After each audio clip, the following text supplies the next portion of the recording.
Hi, I'm Brenda from the Avant Garden Shop, and welcome to another episode of The Garden Gate. Today I want to talk a little bit about stones. It all started here recently. A family member had a rock collection that they wanted to give away, and so I have that rock collection at home, and I posted it on Facebook that I had it to give away, and the response to it was unbelievable. Both young and old, little kids that are collecting rocks and older people that love the texture of rocks. And I just thought that's such an interesting thing that so many people love their rocks. This is a beautiful piece of amethyst that's part of the collection. It's going to find a new home somewhere.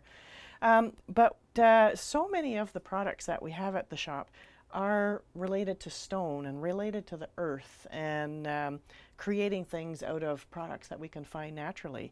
We have some beautiful coasters that come from Madoc made out of rocks that they mine in Nefton. I have some beautiful necklaces made out of stone, some sculptures that are mounted on stone. We even have some pottery pieces that are kind of made to look like stone. But the one specific product that I really think is kind of neat, that's really connecting people to the texture of the stone, is this soapstone kit that we just recently got in.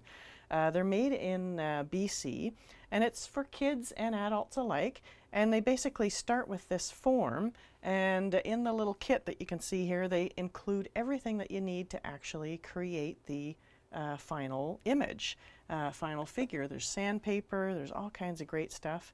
The folks that create these pieces, came up with this, are all sculptors themselves. They're all out in BC now, Jocelyne, Kent Laforme, and Oliver Harwood, and they have a company called Studiostone Creative. They have done workshops in hundreds and hundreds of classrooms all across the country and into the US. And they go in. One of the women, one of the partners is actually French speaking as well, so they can do French classes.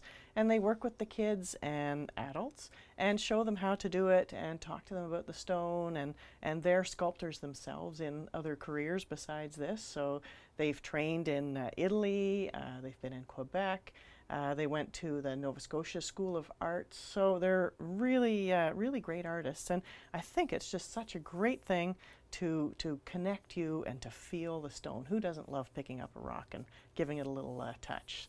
So I hope you'll pop in and have a look at some of the lovely things that are made out of our earth. And we'll see you next time on The Garden Gate. Thanks for joining me. The Garden Gate is brought to you by the Avant Garden Shop, your destination for garden accessories and backyard birding supplies. Sherbrooke Street, downtown Peterborough.